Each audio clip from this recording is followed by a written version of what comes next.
Good evening and welcome to the Insight at GBS TV. Of course, this is where we get to give you all the news and of course we get to discuss them through the eyes of various stakeholders. Of course, tonight we are discussing the Handshake Conundrum. My name is Eugene Ochieng. Kwach, you can get us at GBS TV at 21144, at GBS TV Africa, at Eugene Ochieng Kwach. That is where you get to have a conversation with us. We get to understand how you see things, even as we continue to discuss them. The opposition leader Raila Odinga is plotting a gradual escalation of resistance against President William Ruto, which could ultimately snowball into a call to his supporters to express civil disobedience and mass action. The president believes the opposition chief has ulterior motives to ultimately pressure the government into a handshake deal.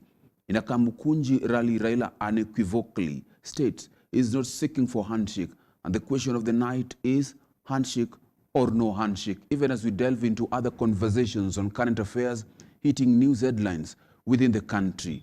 Well, this will form the basis of our discussion tonight. And again, my guest who will be helping and assisting me closely, even as we delve into this conversation, is Meshach Odede, who is a public policy and governance expert. Meshach Odede from the far right is a public policy and governance expert. Thank you so much, Mr. Meshach, for joining us on the Insight tonight for this conversation.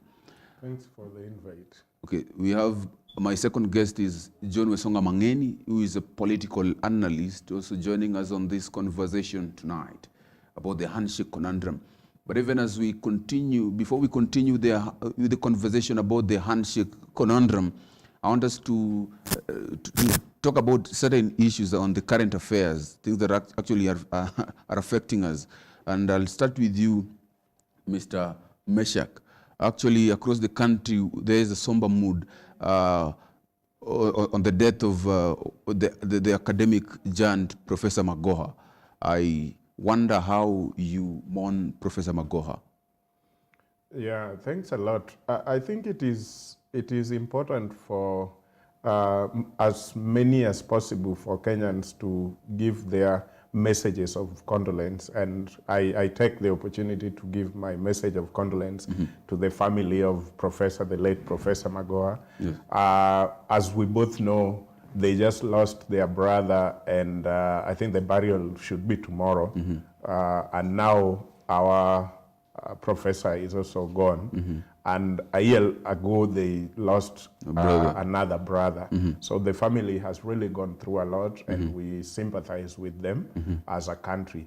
Coming to Professor Magoha, I think it is just okay for Kenyans to mourn Professor Magoha because he is a man who, from my end, lived, I would say, a fulfilling life, because if you took a profession and you went all the way to being a professor, that means academically you were really, really good. And you didn't stop there. You also served your country, including in the medical field, at the university, and even after retirement, came again into an appointment by the president at the CS, or first at the National Examination Council, and then later on as the CS.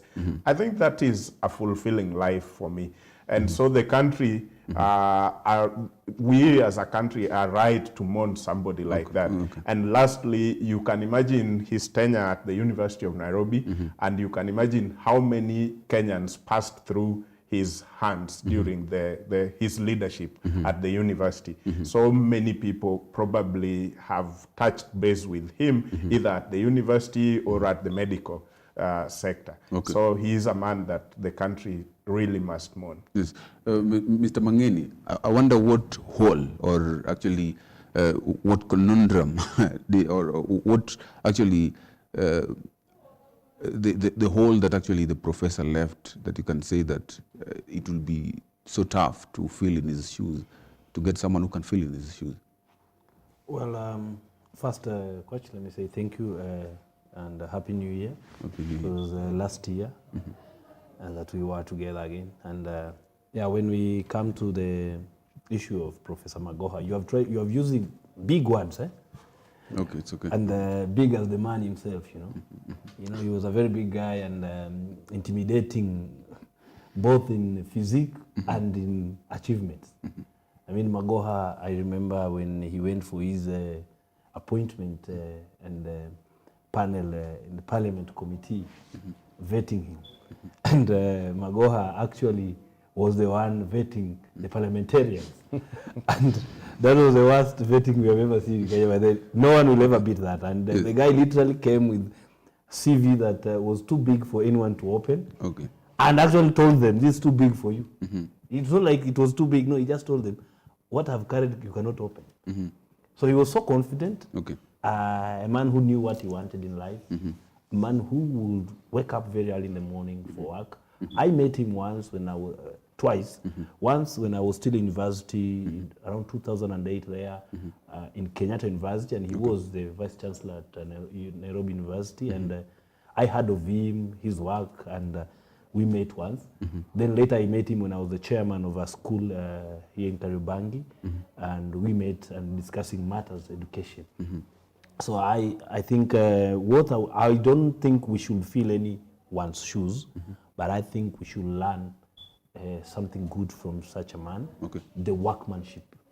And sometimes that workmanship is what we need. Wake up very early in the morning, appreciate the work you've been given, love the work you've been given. The guy was at work even when people were busy in elections or people crying about election results. He was the only guy moving around. Okay. Okay. So I admire such a man, a man ready to work. Yes. I want us to get into another discussion, but still under education. And this is a question to you, sir, Odede, about the KCSE results. I want us to touch on it a little bit because actually it's still an issue that is being discussed even as we speak in the country. And actually it's about the extraordinary results that were that actually were recorded by the high schoolers compared to the previous years when Matiang'i and Professor were in power as the CSS for education. Yeah. And maybe let me just get your quick opinion about this generally. Let me start by putting it clear that from where I sit, there is I cannot really apportion a problem to the education sector or Ministry of Education or the examiners, and I cannot also put it to the public. I think we are sharing it midway. Number one, to the ministry and the examiners, they had made the public imagine or formed opinion in the minds of public that these are the schools that passes and these are the set of schools that don't pass. So when things happen the other way, the feeling is mutual from you to me to another person that this exam has been stolen. But it could not be true.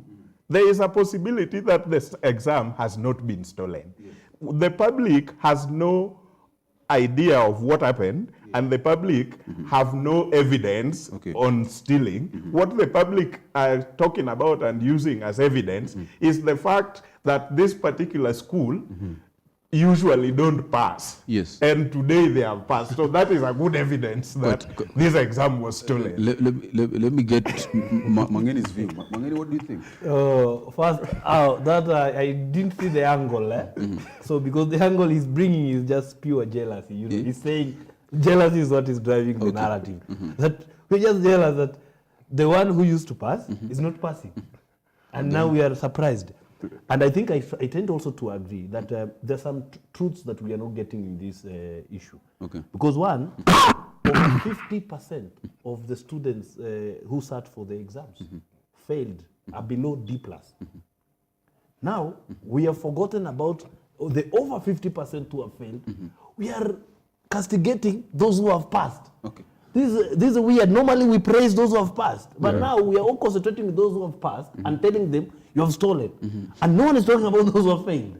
This for the first time it has happened. But I think also we need to change this narrative of always, since this school is not appearing, then we start saying that then this is stolen. I'm not saying that it was not stolen, but I also believe no one has any evidence. People are only saying because a school in Nyamira has passed, and we are not hearing about a school in Nairobi or in Kiambu, which are the schools commonly passing, then we say they have stolen. Okay. You know, it will beat logics when we begin to make it look like students or children in certain schools were not supposed to pass. I get Because your if point. you are a Kenyan Yes. child and you are taken to that school, for example, we are talking about in Nyamira, Yes. and you have passed, Yes. should people be mad that you have passed, surely? that Okay. Alliance boys were supposed to pass, not you. Okay. It beats logics why they were in school. No, and even you come even to the teachers. Yes. I mean, a teacher has worked hard to improve the performance of his students, but because his school is little known, in fact, when media reports, they say, little known school in Kisii. Okay. Surely, that's no cascading the praise media. that teacher. Okay, quite an interesting conversation. But Yeah. going forward, I'd love us to, of course, delve into another issue as well. But this is something that is happening elsewhere in this part of the country. Around 300,000 school learners in Mandera County are actually at risk of missing out schools, even as schools are reopening for the first time this year. And this is because of the ongoing drought situation in the arid and semi-arid areas. Yes. But I want us to also tag this question along with the Vision 2030 and particularly the Sustainable Development Goal number 4, which talks about quality education. Yes. So quality education, Sustainable Development Goal number 4, and again we have Vision 2030. Vision 2030 will be here with us in less than 7 years. When you talk about quality education, maybe you can tell us the progress of education in our country to ensure that we have quality education by the 7 years, by Vision 2030, by 2030. What progress are we making actually to ensure that even those in semi-arid and arid areas are getting quality education? I think the biggest problem we have as a country, and maybe not just as a country, as a continent, the global south, is the fact that we have not seen all our problems interlinked. That we try to sort one problem at a time and leave the rest. So when we go to, for example, the SDGs, the 17 goals, we sometimes rush into one goal and try to put everything there. Like now, you know, we are talking about climate change so much. And sometimes we go deep into climate change until we forget about the rest of the goals, and these goals are intertwined. They are linked together. So our problem is when we talk about children, for example, in Mandera going to miss, it's because maybe we focused so much on things like school fees and changing the curriculum, and we never thought that after doing that, other things, there are other external problems that will affect education still, and so we will not achieve the goal number 4, quality education. Quality education is not just on matters curriculum, but it is also banking on other governance issues around the country. So, for example, right now, you know, the question I have asked myself, and I have tried to ask even other Kenyans, were we not just supposed to change the curriculum and leave the system? How did we move from changing the curriculum and starting to change the entire system? Because when CBC came, we were just supposed to change the curriculum and make it competency-based. Then here we are now talking about junior secondary. Where are they sitting? Are they sitting in the primary or are they sitting in the secondary? That is now system.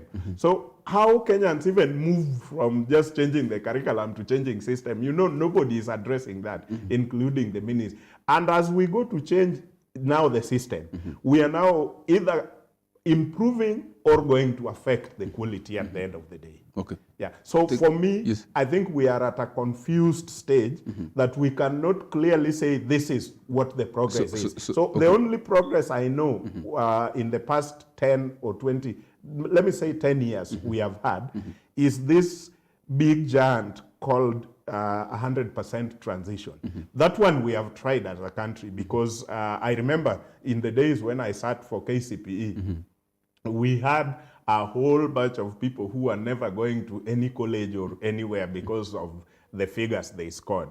And we had some who are remaining in the primary forever. It's like if you don't attend this particular mark, you will never see the door of any secondary school, whether whether national or a community-based school. But we moved from there as a country, and now even if somebody has just 100 marks, they will still see secondary school. So I think on that area, we've done very well. And the second one, the increase or increment of the day schools. When I grew up, the day schools were very few, even in my village. Right now, every primary school has a day school in, and some are even turning into both day and boarding. And I think that as a country has been seen across, except a few areas which are maybe still hostile and volatile, like the northern part of the country. That even begs the question. Yes. Are you now talking about quantity education or quality education? But that is a subject for another time. Let me come to you, Mr. Mangeni. Just on the same issue about arid and semi-arid issue, if you tie it to Vision 2030 and SDG number 4 about quality education, what are these? Because this issue has been persistent for far too long. We've been talking about it since independence. So we need to have some remedies to it. What are these remedies actually that we should actually employ? No, there's one artist, Kenyan artist, who said that Vision 2030 will turn into Vision 3020. We thought it was a joke, but I can tell you for now, forget Vision 2030. We are not, no one is looking into it. In fact, I just remembered it today because you said. No one remembers it. We put things that we don't trust, we don't believe in, we don't want to achieve them. I cry for the children in the arid areas and semi-arid areas. We have let them down. They are part of our country. 60 years down the line, and our country cannot help these children. Continues to do many other things that don't make sense, like changing education system, but cannot afford to give them food, water, and make them even access now school better. So I really empathize with them, and I really say this is a big shame to all Kenyans. We should really take it as upon ourselves. There's a time everyone has failed, even the NGO. There's a time we came for Kenyans, started fundraising money, and no one even accounted for the money. When it is government, no one accounts. When it is NGO, no one accounts. So this really, to me, is a question of humanity. That these children, you're saying 300,000 of them, we are letting them down. A place that is volatile, a place that is high ground for recruitment for terrorists, these children are going to join because we have let them down. I ask the government, please do something. Don't let them miss school. I'm getting you pretty well at the point, but actually you believe that there is nothing actually that we should do. No. Remedy. There are no remedies. No, as currently, the best you can do, it's a first aid thing you have to do. You have to get these 300,000 children where they are. Schools are always known as safe places and places that you can address. Let them all go to any school nearby. Start help them from those schools. Long time ago in the 90s, when there was drought, famine in the whole country and the region, and governments tried, and our government, I am told the story, went to schools and delivered that was the time yellow maize arrived in Kenya, I'm told. And it went to schools, and children were being fed in schools. Take food to schools, bring back feeding program, and then you will see children back to schools. That is as a first aid intervention. Then let us go to the long-term interventions, which we have always talked about. Drought mitigation programs we have talked about for eternity, but no one talks about willingly. No one is believing these measures. So my belief is there's a first aid thing to do, quick fix, but let us go back and just say honestly, do we really want to fix semi-arid and arid areas, or do you want to continue using them as cash cows for everyone? Mr. Lady, you have something? Yeah, just our quick thing. The only thing that will revolutionize education in Africa, not just in Kenya, is if we stop copy and pasting what we see in the Western world, for example. because we teach a lot of cramming. Somebody comes and tell you this part of a flower is called petal, this one is called filament, then cram that, the exam will come at the end of the year. And then the exam comes, the paper says, name this part of the flower, then you name, then what? You come out of school with A, you can't create anything. So when we stop teaching cramming and we start teaching innovation, then we will get it right. Because that way, a grade 6 junior entering junior high school will start creating. Okay. We will start seeing creation, meaning our children have got so much in them that has not been created. I'm sure you've passed around people making jokes like this disco, these are done by Japanese children somewhere. So when the same grade 6 in Japan are busy creating things from their mind, ours, here we are discussing, should we teach our children sex education or not? Is it good for them, or we keep it away from our classes, our curriculum? Okay. So the things we prioritize on, our discussion is, we are thinking whether we should teach a 13, 14-year-old sex education or not.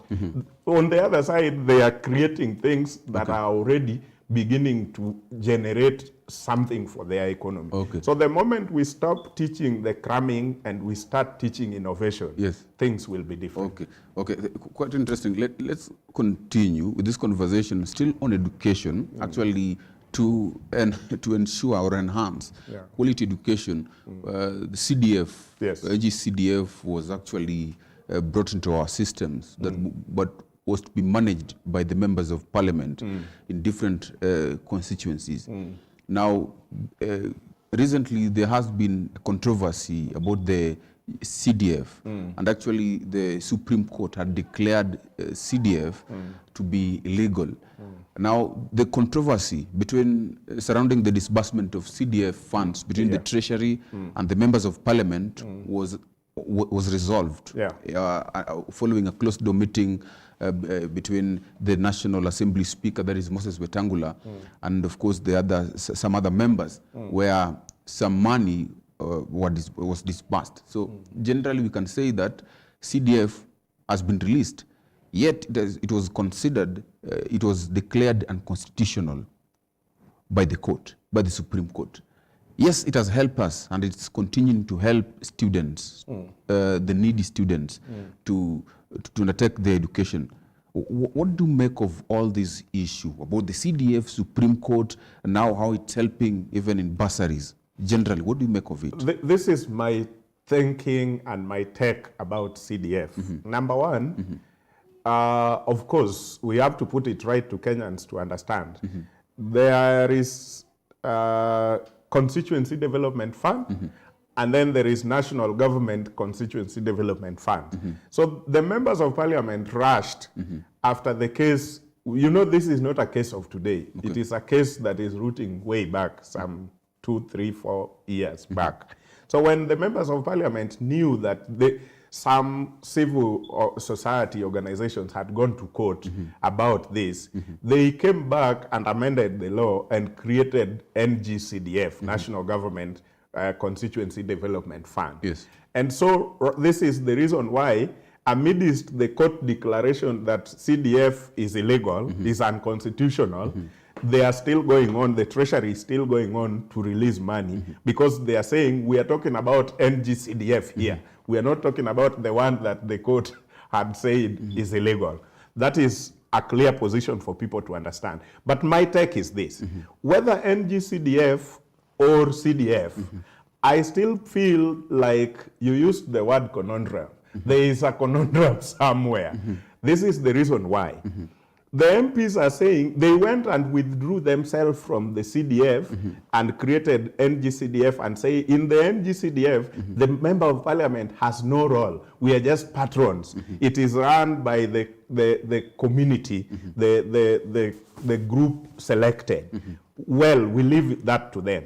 But how do they now oversight the national government and they are the patrons again, isn't it still the same oversighting yourself? Because members of parliament, National Assembly, who has the CDF, NGCDF in their constituencies and are claiming that they are just patrons, are the ones who are supposed to oversight the national government. So how do they oversight the funds that they are patrons to? It is like oversighting yourself. So whether the court had just ruled the other one, I think even this one, soon enough should be taken to court and should be dealt with. Then the last one, I still believe that national government should give parliament opportunity to oversight fully and let CDF go. And if you ask me, CDF should be taken to county government, and then we work on legislation at the National Assembly and Senate to push some of the functions to the county government. Because right now, NGCDF can only do matters security, which is just officers, the chief, and whatever those matters security, infrastructure, I would call it like that. And in the county government, the part of education that is given to them is only early childhood. So I think county government should be given infrastructure as part of the functions, and then the national government remains with human resource, where they employ teachers, examination, and things like that should remain. That is more of policy aspect should remain at the national level, and then we give county government opportunity to do infrastructure. I get your question quite pretty well. Yes. But again, on the same note of maybe your idea or opinion of taking these specific roles and taking them to the county government has actually addressed some issues whereby there are other people, or there's a member of parliament from Kuria who thought that actually they should have more counties because there are some places that they consider themselves the minority, and we have governors, we have few governors compared to members of parliament, meaning that even that bursary or whatever may not actually be disbursed in a right way. If you want you to also talk about that, sir, in maybe your view about what you think about NGCDF generally, and now what is happening about the NGCDF. Maybe you can also talk about that as well. I mean, you go back to the history of why CDF was brought, and CDF was brought as a devolution mechanism. And that time we didn't have devolution. Yes. Then we went and decided to have devolution. Yes. So I don't understand why our leaders are the same people initiating solutions and then rejecting the same solutions. We brought devolution. Devolution goes to counties. Counties are supposed to do this job. MPs have refused. Why? Because CDF to them is a tool of corruption, is a tool of cronyism, is a tool of patronage. They use it wrongly to campaign. Now, we are stuck because they hold every government hostage. Every government. When Uhuru was here, he tried to refuse, but they come back and say, we will not pass your bills. You have to give us. The other day, they say, we're not going to do any business. But they sleep in those hotels. They're sleeping in the hotels. They say that we're going for the meetings. But we sleep in the hotels and eat your smokies. These guys are shameless. I wanted to be a member of parliament. I still want to be a member of parliament. But shame on you, members of parliament. You cannot do that to us. CDF, NGCDF, nothing. Null and void. Counties should do that job. National government, through Ministry of Education, has its roles. Should continue doing its job. MPs have no business in that part. He proposes, actually, he proposed that the government, the county government, should be let to manage maybe the NGCDF. And the parliament should be let just for legislation, for oversight alone. But there's been an issue about some minority, because we have 47 governors. We have over 350 members of parliament, or 290 constituencies. You get it. It therefore means that when money is disbursed to the members of parliament, it is able to reach actually even the locals of those people, the members of parliament, where they come from. Greatest lie. Now, how do you go about it? Greatest lie. Yeah, let me tell you something. I come from Migori, and I know the issue of Kuria looking for their own county is just the tribalism that we have in our country. It's killing everything. And Teso want that in Busia. And we made a big mistake in 2010 Yes. by distributing county governments to the smaller and tiniest units, looking at the tribes. Economically, they are not viable. And that is why immediately they were formed, the county governors themselves went and formed blocks in each region so that economically it can be viable. Let me talk about the region where I come from Migori. If we don't pull that block together with Kisii, Nyamira, Homa Bay, Kisumu, and Siaya, Yes. some of the monies, taxpayers' monies, but that we put in the so-called development will not be economically viable. For example, we will put some money on the roads to try and give people a good infrastructure that will create enabling environment for business. But what will happen if the road, like let me use the road that links the Lake Victoria, which is running all the way from Migori to Busia, Siaya and Busia. If those counties don't work together as a block, it means Migori will do their part and reach their borders, and Homa Bay miss to do, and then Kisumu does their part, and Siaya miss to do, and then Busia does. That road is not linked, so it economically is not viable for anyone. It's not helping the purpose. But if they work together as a block, then they agree and say, Governor X put money on this road, and you also prioritize the same road, I prioritize the same road and the other one. And then when it is all done, to the people it is now economically viable because somebody can leave Migori and get something in Busia in 1 hour and go back. So it means technically or logically, all that block should have been one county. Technically and logically. But we went into the hands of the biggest tribalists, and then we separated governance from everything else, and we looked at everything from the lens of tribes, and we said, hii ni county ya Wajaluo. So the Kurias want their own county, but economically it will not be viable. Thank you so much, Mr. Dede. We are still continuing with this conversation on the Insight, and of course you're watching GBS TV tonight. It is 7:32. We are going for a short break, but of course we'll be right back with more about the handshake conundrum.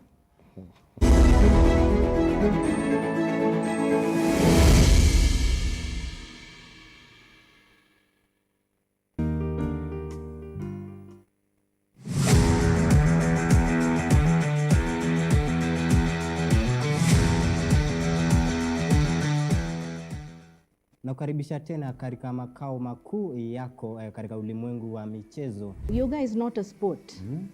Yoga is actually a way of life. Ukiona FIFA inaingilia kati, it means that the FIFA rules have been violated. From day one akiingia kwa akademi yako, unamwambia masomo na talent lazima ziende. The moment unasikia masomo imeenda hivi chini, hata time out. Hata hiyo time out kwa football account.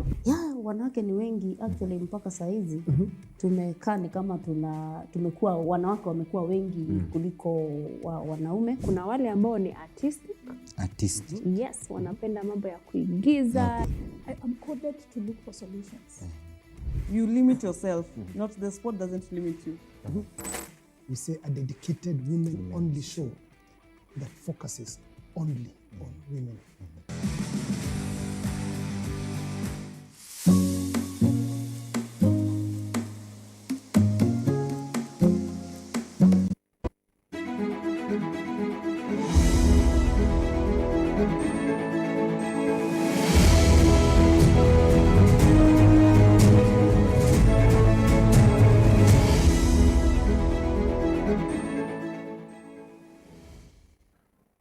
Thank you for staying with GBS TV on the Insight as we continue to delve deeply into this heated discussion.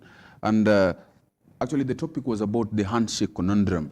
And whenever we talk about handshake, of course, Raila has always been a name that lingers in the political scenery for quite the longest time. But before we talk about the handshake itself, now Raila has come up with with quite a claim that the opposition, the government actually had, through a whistleblower, they knew that someone had actually stolen their votes. And he has actually made a claim that William Samoei Ruto is not actually the legitimate president. But my question is, actually, where is this claim leading to? Where is this claim leading to when he makes such a claim that, you see, Ruto did not actually win the presidential elections? You know, Kwach, you know, we were here and I was campaigning very hard for UDA, and we worked very hard, and even the counting by there, I was involved in the bombers so much, and they used to come from there here, and we finished. And politics will never stop, you know. Yes. Politics always continue, and it's not unique in Kenya, because even in America they finish and they start, you know. So I think we're just going on with politics, and Raila is in his valid space, rightfully space. And this is where Raila performs best, by the way.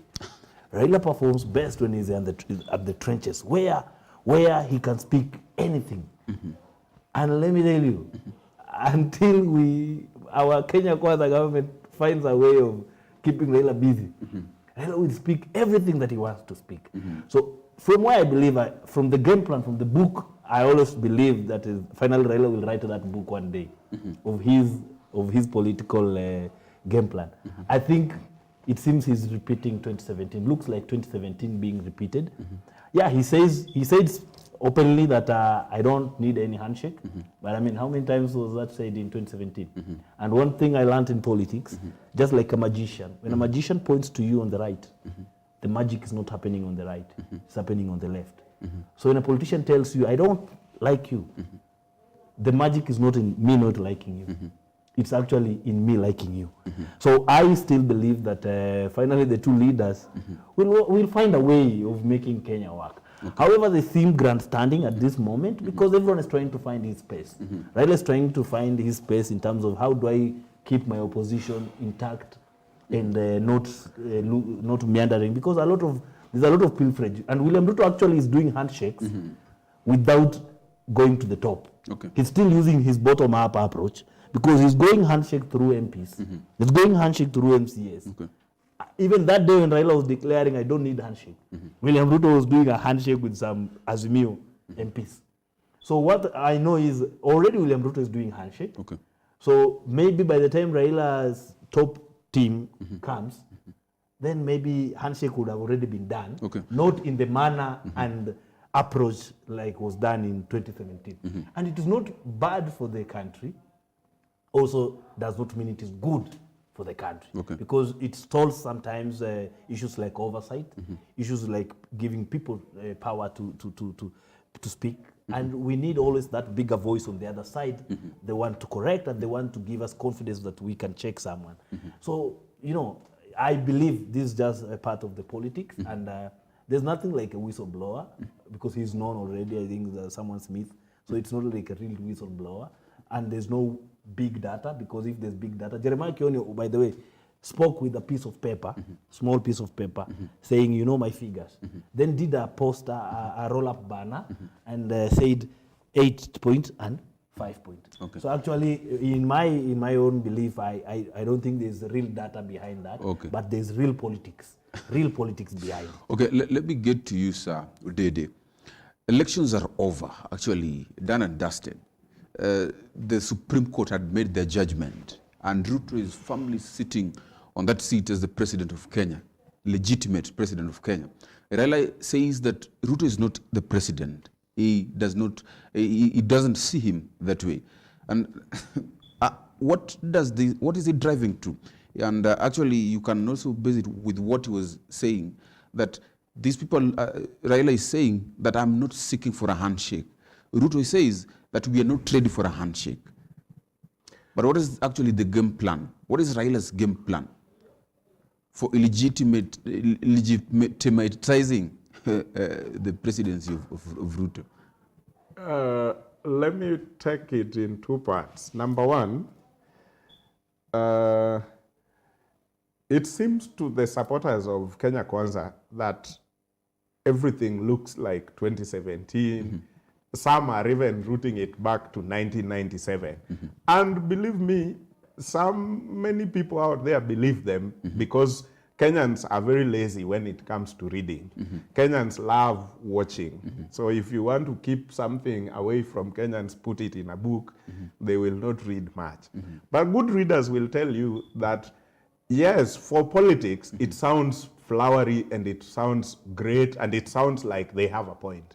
That he refused results in 1997. He refused results in 2013. He refused result in 2017 and now 2022. So this is his way of doing things. So that up to that point looked really great. But if you go into books, you find that the people who refused results in 1997, Raila was number 4. Of the people who refused result, there was number 1, number 2, number 3. Raila was number 4. Yet he refused. And Raila, not just refusing, Raila and the rest said the election was not free and fair. But because it is easy to use Raila's name, now the Kenya Kwanza leaders will say, he is the one who refused result in 1997. But people who knows Matiba refused that result more than Raila did. Actually, Raila went and worked with Moi. When Kibaki was all over him that let's refuse this thing. Yes. And 2013, the Supreme Court refused to look at the evidence. So it was not just refusing for the sake of it. We as a country didn't get a chance to know what evidence they had. And this happens because it was just tactful. The commission then refused to give the documentation that they needed to file their case on time. And then they released the document last minute. And by the time they are running to file them, the deadline of filing has cut them off. And then Supreme Court sits down and they are told this was filed outside the deadline. And then they threw away all that. So Kenyans didn't even know what happened in the election 2013. Can you look into the camera and say Raila is bad for doing that? No. Come to 2017, the court themselves said this election was not conducted in accordance with the law. So did you again look at Raila and say this is he was wrong? But out of all those things, those protests, the country has really progressed in terms of our election. If you want to know, cross the borders to Uganda and realize that the Supreme Court of Uganda is Museveni and Museveni is the Supreme Court. Cross to Tanzania, you will realize they are not even allowed to contest any election in any court after the commission has announced anyone. So would we look at it and say, Raila, this is your character of refusing? I think he has moved this country tremendously in terms of building election infrastructures and putting us into a good space to compete democracies of 500 years like the US and others. That is one part. The other part is, I think William Ruto knows Raila more than I do, or anybody else think they do. Because William Ruto joined politics way early in his university. And he's never done anything. Forget about the chicken selling. There is nobody has confessed that William ever sold chicken to him in this whole country. That one put aside. William Ruto's business, chicken business, is politics. And politics is his chicken. Yes. I think he has worked with Raila more than I have, or most of our younger generation politicians. Yes. And so he knows that when Raila starts something, he goes to a logical conclusion. As to whether the logical conclusion of this will be handshake or not, we cannot tell. But one thing I know, and I am sure I can tell, is that this thing, if William keeps quiet, it will grow. And you know Baba's supporters. There are people who are willing to die today, not tomorrow. They are not promising we will die tomorrow. Baba, we are dying now. So William knows if we leave this thing alone, it will grow and increase. Yes. And if we try to stop it, that is what Raila wants. Exactly. So William is in a fix. Because some people will tell him, refuse this thing. But that makes it what Raila wants. that is now political. Yes. The people who will tell him, let that man go on with Israelis and it means nothing. It will not mean nothing. At the end of the day, people will tie it to the kind of suffering they have. Remember, William promised that when I carry the Bible, nikiweka chini, unga ndio hiyo. Now hakutuambia atabeba for 6 months, because now anatuambia after 6 months, unga itakuwa sasa 120. Ile kitu hakuambia hustlers, nitabeba hiyo Biblia for 6 months.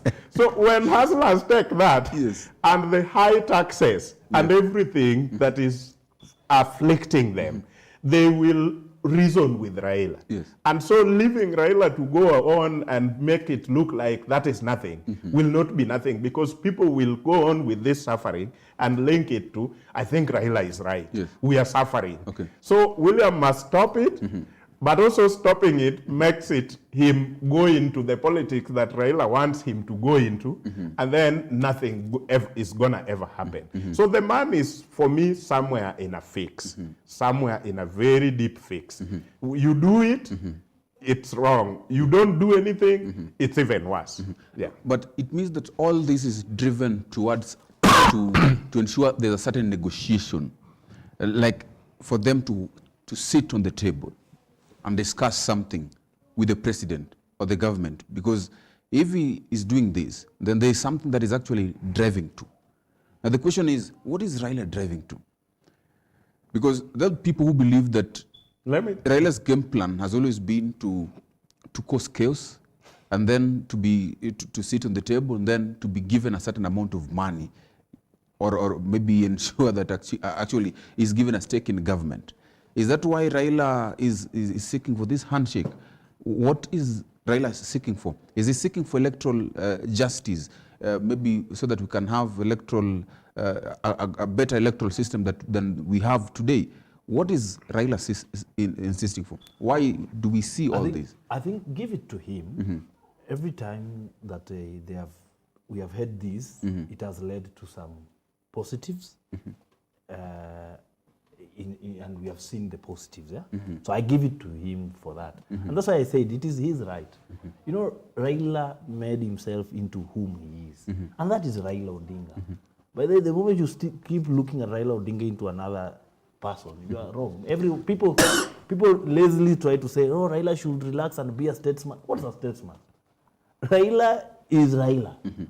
And Raila sometimes, according to his supporters, you know, I was for 10 years, I was there, and we were saying, Raila is bigger than any definition. So if you say a statesman, you define it, then Raila is that definition. So you want Raila to be a statesman, let statesman be Raila. So that's how we used to do it. So what I believe, politics, you know, is a game of interests. And interests are individual, then they grow to become group, communal, then national, and continental, all that stuff. So politics is always a game of interest. At this moment, in my own eyes, I cannot think. One thing about Raila is that he will do what you think he will not do, and that's how I pity. So I pity the likes of Kalonzo and Martha Karua because I don't think they are as dynamic and they are as agile and fit, physically, politically fit. You know, when a footballer is physically fit for football. I don't think they are politically fit like Raila Odinga. Raila Odinga can make any turn in football. So we might be wasting a lot of time trying to think where he will end, but we might guess. We might say this might be the options, but actually Raila Odinga can do a turn that we don't expect, and he has proved many a times. But where I see it, as I know political game is simple. If Raila is leading the opposition, what he's doing is actually what he should be doing. If William Ruto is leading the government, what he's doing is actually what he should be doing.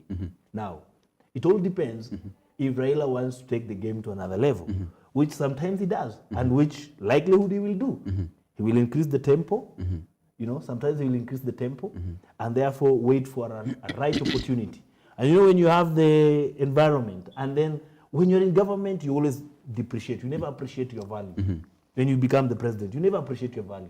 You always depreciate because things don't work. We lifted the Bible and it was too heavy. Okay. So we are still taking it up. Not come down. We are still taking it back up. We are still on the way.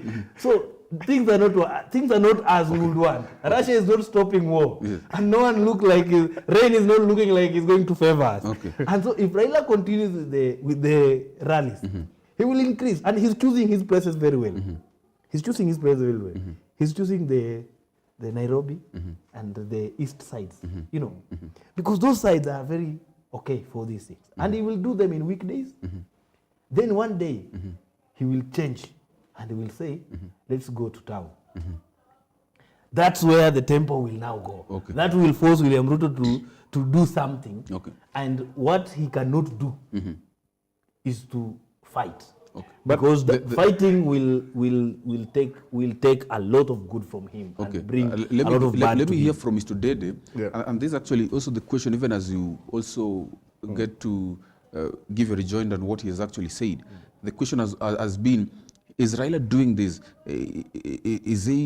Does he want a negotiation for his own self-interest, or is it for the country when you talk about better electoral systems and better maybe living standards for his people? Yeah. But again, he has also mentioned Kalonzo Musyoka and Martha Karua, who are working hand in hand with Raila Odinga in the previous elections. If this is what is believed politically, that if they were pushing for maybe a Kalonzo Musyoka or to strengthen Martha Karua, then it will be Kalonzo Musyoka at the forefront. Raila still is at the forefront. What do we expect of Raila going forward? Let me tell you what we are expecting. Number one, Kenyans don't like people who are pushed to them. Okay. That is one we must give. Yes. Kenyans don't like people who are given to them. So Raila is not going to give Kenyans Kalonzo or Martha. If Kalonzo wants it, Kalonzo will go out and take it. But not somebody giving Kenyans, Kalonzo is here or Martha is here. They have to go out and take it. So Raila is just playing his role as a statesman and as a Kenyan. Yes. Number one, when Raila is quiet, people will go out there and ask him, Baba, speak. Because you and I know where we are headed with the taxes. The hustlers are being taxed like they have never been taxed before. We are even going into M-Pesa now. We are looking at the KPLC and how we buy now the tariffs, the power tariffs. Even hustlers knows this is not what we voted for. Because the president now campaigned on the basis that when we take power, that will be the liberation moment. And we even sang, freedom is coming tomorrow. Is the freedom the 117% increase in power tariffs? We're still fighting. That is not the freedom. So Raila must speak. He scored 2 points that I am sure passed the whole Kenya Kwanza team. The point he scored, number one, was the point around the heavy taxes, the heavy burden taxes on Kenyans. That is not what they negotiated for. So if that point passes Kenya Kwanza team while they are watching Handshake, it will be disastrous, number one. Yes. Because somebody needed to listen to this whole Kamkunji thing and pick key points and give to the president and make it, chew it down to the president and say, pick this one. Even though we are against them and the handshake and everything, but let this point not pass. The heavy burden on taxes, number one. Number two, he pushed the agenda and make it look like the president is dismantling our electoral system. Number one, we started by the commissioners. And it is at a time, Irene Masit and the other commissioners are still before the panel. And you could see the misses, the hits and misses on Chebukati and the two other commissioners. At some point, Chebukati could not come clear, even on a simple thing which the law has, as what is Form 34C. It is, we collect from 34A in the polling stations, which is 46,229. We move them to Form 34B, which is the constituencies, 290 of them, and then we move it to Form 34C, which will be around 400 to 500 pages. But what Chebukati is telling us, and the whole country is watching, is he had a 3-page document, and that is what he says Hussein Majan, the CEO, came in and gave me, and I gave every commissioner a copy, and he is asked, is what you gave them really a Form 34C as prescribed in the law, Electoral Act?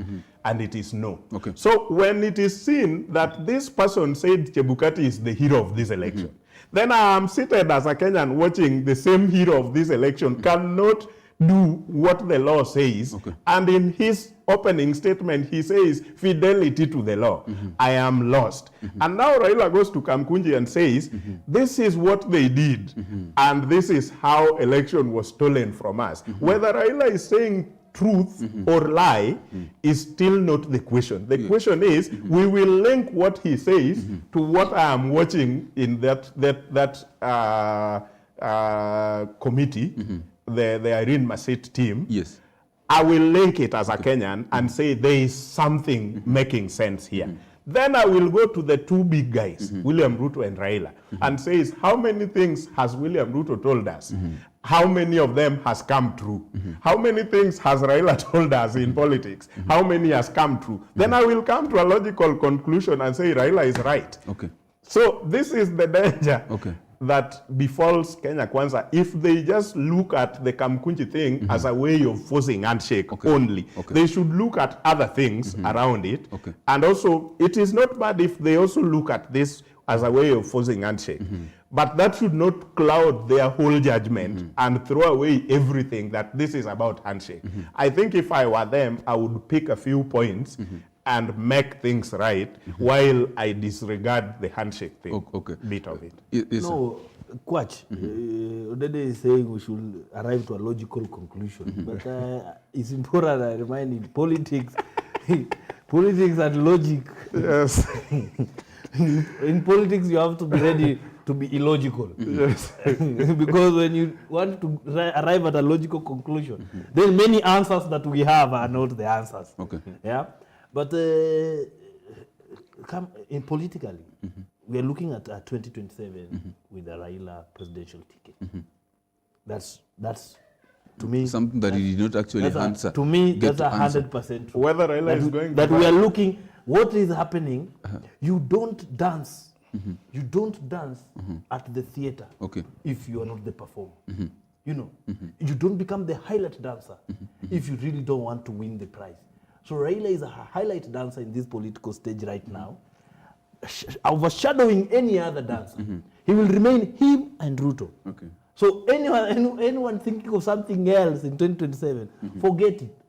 So to me, there's a 2027 with the Raila presidency, and therefore it will now depend, it will be upon William Ruto to make sure that hustlers don't really move. Okay. Let me give you just one potential thing. Yes, sir. In 1 second, let me give my brother one danger in supporting William Ruto when he wants to pull down the whole IEBC and reconstitute it alone. This is the danger. It might look nice because you are part of Kenya Kwanza team right now. But tomorrow when you and I are going to vie for members of parliament and constituency, and the whole team of IEBC are William Ruto's friends. This is what is going to happen. If William Ruto choose me in that constituency, you are not going to get the ticket. And even if you get another ticket, you are going to be, I'm going to be computer generated, even if you are more popular in that constituency than me. So that danger should be clear even to the people supporting William Ruto. We need not to let one person constitute IEBC among his friends. We need to have IEBC that is coming from all corners. And William Ruto is directly headed to a point where he is going to choose his people. Because it is simple. He's just going, I think he even knows them. He has told them, once we have dismantled the other one, once we do the call for application, you apply, you apply, you apply. Thank you, sir. I'm being told by my director that our time is actually over. Already? Time is, I thought to land by 8:30, but I'm told that it's over. So I'd just love us to give a parting shot, even as we talk about the issue of handshake. But gentlemen, this is not the first time we're in such a place. We have been here before as Kenyans, whereby we have talked about we've talked about handshake, where we have seen that the handshake should lead to something, and he talked about logical end. What logical end will this handshake or whatever Raila is building up going to lead us to? Because we have seen a handshake between Raila and Uhuru, where we were supposed to talk about electoral system being better. It never happened. With Raila and Kibaki, we still had some issues. And even during that time when Raila shook Moi's hand, we've had all these things. But immediately they shake hands. We see certain discussions, they no longer continue. What becomes? Let me start with you, sir, as you give your parting shot. No, quite. I don't have solutions. I will not pretend to have solutions. But how I wish, maybe I just have wishes or dreams, that one day when our leaders will be shaking hands, they'll be shaking hands for the good of the country. Okay. That one day when our leaders will be leading demonstration and protest, yes, we'll be leading it for the good of the country. That one day when our leader will be bringing discussions on the table, they'll be bringing discussions for the good of the country. That is the only dream I have. And I wish Raila Odinga, William Ruto, if you're listening now, can you just do, if you will do anything, political moves, can you do it for the good of the country? Okay. That's all I wish as a hustler. Thank you so much. Mr. Dedi, yes. How do you view things, even as you give your parting shot? I think one thing is obvious to me, that Raila knows what to do and when to do it, and he knows also when to stop. We both know if you are there in 2007, he might be accused of, oh, he keeps refusing all those results and also goes to handshake. But I think he goes to the handshake when it is necessary to have that handshake. Because assuming that, yes, he went, sworn himself at Uhuru Park, the people are willing to die, because I know the supporters and people were saying, even if we are dying, let us die and our children will live in a liberated country. So should we have gone on with that? Okay. No. Everybody think, yes, it was good to stop at that point, because there is a part to Kipita. If we go to the other side, returning is impossible. So I think we need to give it to Raila. He knows when to stop. Even 2007, William Ruto was pushing him, don't stop. But he knows, with this, if we don't stop, the whole country will never come back. Okay. Thank you so much, gentlemen, for this great discussion that we are having here on The Inside. And to you, our viewer, thank you so much for staying put with us as we got to delve deeply into this discussion tonight. My name is Eugene Ochieng Kwach, and well, we'll get to meet again next week, the same time here on The Inside. And on behalf of everyone who has made this a success, we wish you a good night.